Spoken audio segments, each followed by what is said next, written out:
Paz y bien, hermanos, hermanas. Jesús envía a 72 discípulos a anunciar el reino de Dios. Homilía para el domingo 14 del tiempo ordinario, escuchando el Evangelio según San Lucas en el capítulo 10.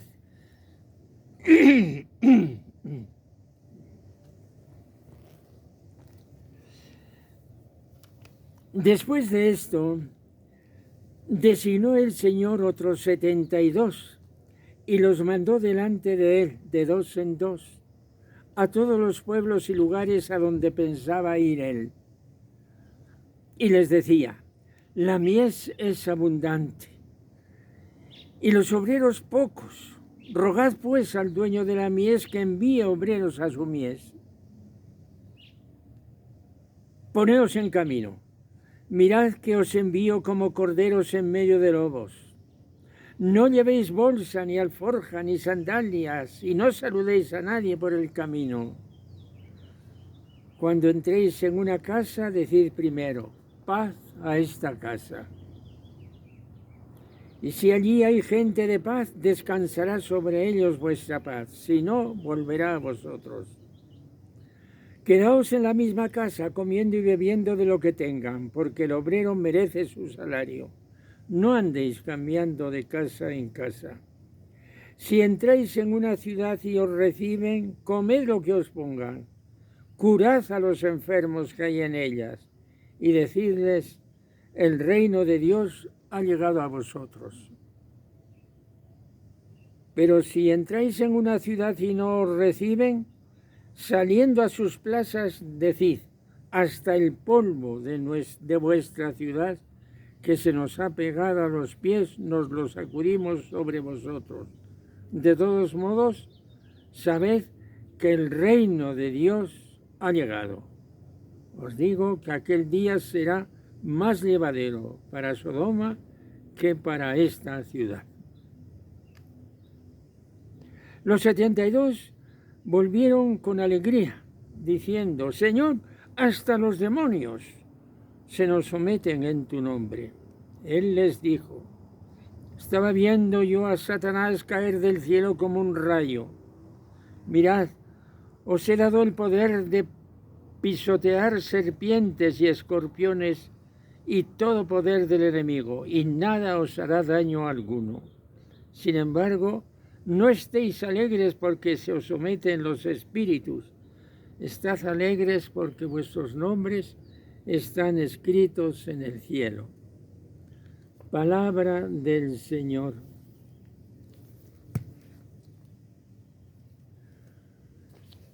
Hermanos, seguimos escuchando los domingos el Evangelio según San Lucas, que nos va a acompañar hasta el final del año litúrgico.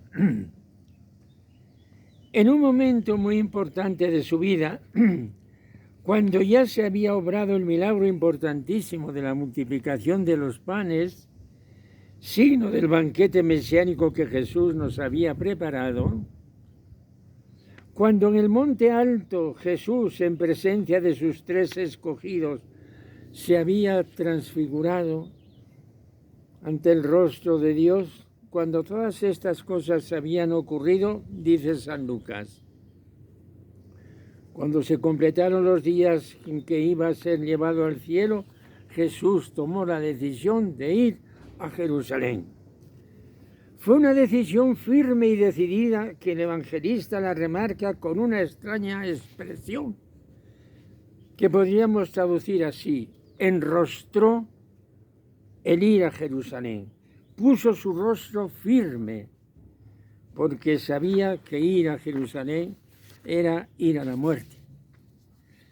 Es preciso. Es una expresión que ocurre unas cuantas veces en el Evangelio de San Lucas, como dándonos a entender que Jesús está siguiendo una agenda que el Padre le ha marcado. Y en estas circunstancias Jesús organiza un proyecto de gran envergadura, Una misión en la que se implica a 72 misioneros, o a 70 según algunas versiones, algunos manuscritos. ¿Acaso este número tenga relación con el número de naciones en que se divide el mundo según el cómputo de aquellos tiempos? Jesús envía a sus discípulos, por así decir, simbólicamente a todo el mundo, como lo va a hacer después de la resurrección. Hay que llevar el reino de Dios al mundo entero. Es la misión de Jesús, pase lo que pase, porque las frases del envío son muy duras. Mirad que os envío como corderos en medio de lobos. A nadie saludéis por el camino. La misión cristiana, hermanos, a la que todos estamos invitados, porque no son solo los apóstoles, como en el primer momento ya los había enviado Jesús, porque esos 72 discípulos que están representando a la comunidad como tal, pues esta misión de la Iglesia no es un diálogo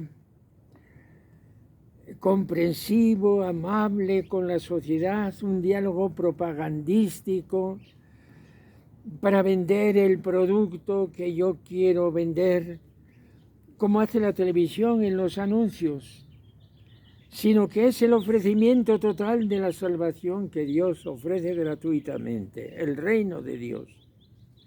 Ahora bien, para entender correctamente todo este párrafo grandioso, vamos a comenzar con la primera frase, que a lo mejor no la entendemos del todo bien. La mies es mucha y los obreros son pocos. ¿Qué dice aquí Jesús? Al parecer dos cosas. Lo primero, que la mies es mucha, y lo segundo, que los obreros son pocos. Dos cosas diferentes. En el fondo no son dos cosas, hermanos. En el fondo es una sola.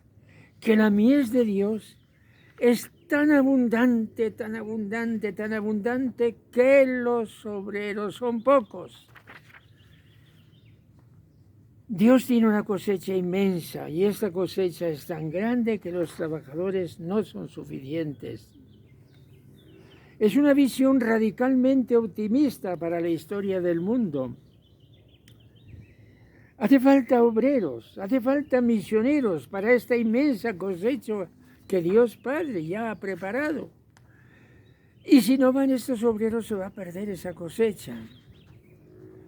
Cuando el recordado, admirable Papa Pablo VI, mejor dicho, San Pablo VI, escribió aquella encíclica célebre sobre el celibato, que tuvo muchas contradicciones, afirmando que lo que procede es que los sacerdotes que van a servir a la Iglesia sean escogidos de aquellos en los cuales hay una vocación de celibato, de ser exclusivamente del Señor.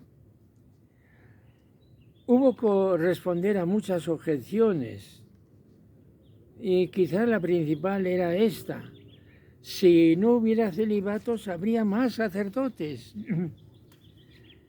Entonces el Papa, con lealtad, pues vio esto y dijo, bueno, la verdad es que otros hermanos cristianos no tienen este perfil en sus ministros. No hace falta ser célibe para ser ministro, pero es que sean también los ministros entre ellos.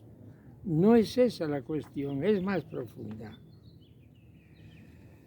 La obra del reino de Dios es una obra de Dios mismo. Rogad, pues, al dueño de la mies que envíe operarios a su mies. El dueño de la mies tiene la principal tarea, es su campo, es su mies, es su interés. Él va a suscitar generosidad en tantos corazones para que dediquen su vida a esta tarea. En este plan de misión, Jesús se atribuye a sí mismo las funciones divinas que competen al Padre. Es Jesús mismo el que envía. Es Jesús el que tiene la autoridad para poner en marcha esta empresa de Dios. Yo os envío. Y para la misión les está dando poderes divinos. Y estos poderes van a pasar a la Iglesia. Les dice, curad a los enfermos que haya en ella. Y decidles, el reino de Dios está cerca, está llegando, es inminente, irrumpe. El reino de Dios es portentoso y allí donde llega, allí muestra su poder y sus fuerzas. Los evangelios leemos, expulsad demonios, curad enfermos. Estos 72 discípulos han de anunciar el reino de Dios igual que los apóstoles. Jesús es consciente de que es la mayor noticia que puede recibir la humanidad. Y en el sentir de Jesús, el que no quiera recibir este mensaje carga con su propio destino. Sodoma y Gomorra, aquí aparece solo Sodoma, han quedado como las ciudades nefandas y pecadoras que merecieron el fuego como castigo, según cuenta el libro del Génesis. La ciudad que no quiera recibir el mensaje de estos misioneros merecerá un castigo peor que el castigo de Sodoma. Hermanos, cuando los evangelios recogen estos datos, nos están diciendo cuál es la misión de la Iglesia hoy en el mundo, la auténtica misión que Jesús le ha confiado. La Iglesia no es una instancia mundial para el progreso social y humanizador de la humanidad, que lo es también. No es esa instancia al par de otras instancias beneméritas que puede haber y las hay, como por ejemplo la Organización Mundial de la Salud. Esta organización no es para hacer mal a nadie, sino para salvar a todos los que puedan salvar, como lo ha hecho con inmensos resultados durante la pandemia. La Iglesia debe presentarse como embajadora de Dios para la salvación definitiva del hombre.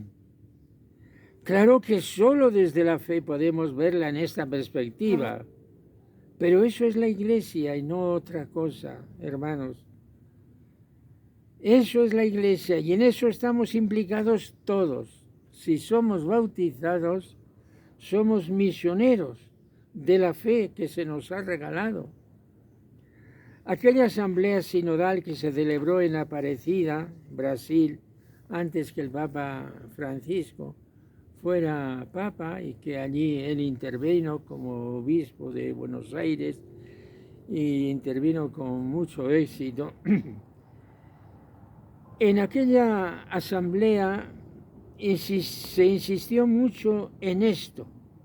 Era el año 2007.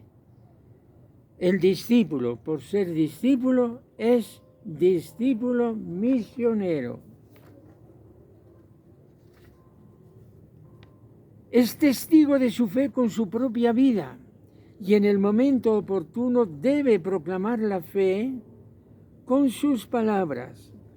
Vosotros sois la luz del mundo, la sal de la tierra, decía Jesús a aquellas gentes sencillas que le seguían en el sermón de la montaña, gentes que no habían ido a ninguna universidad, a ningún centro cultural. En este pasaje del Evangelio que meditamos, es muy bello lo que se dice al final. La conversación que tuvo Jesús con el grupo a la vuelta de la misión. Señor, hasta los demonios se nos someten en tu nombre. Qué hermoso. Con qué satisfacción volvían después de la tarea cumplida y con qué satisfacción los recibió Jesús. Esta alegría querían compartirla todos.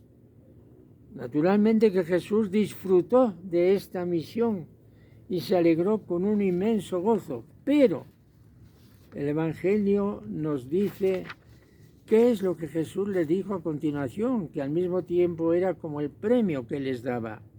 Estaba yo viendo a Satanás caer del cielo como un rayo.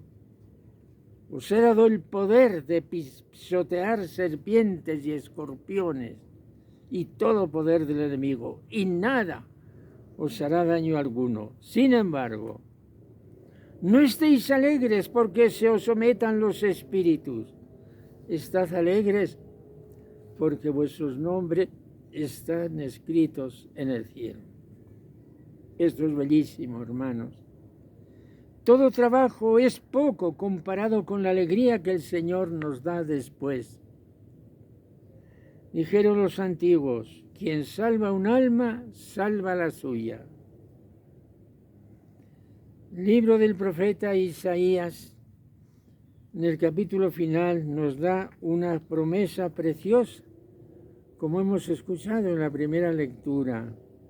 Así dice el Señor, yo haré derivar hacia ella, hacia Jerusalén, como un río la paz. Al verlo se alegrará vuestro corazón y vuestros huesos florecerán como un prado.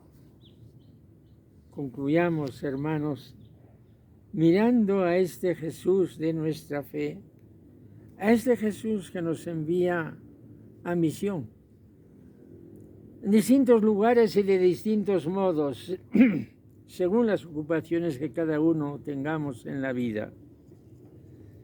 Y mirando a ese Jesús, digámosle, Señor Jesús, habiendo recibido la fe, la gracia mayor de la vida, yo también quiero ser discípulo total, discípulo misionero. Amén.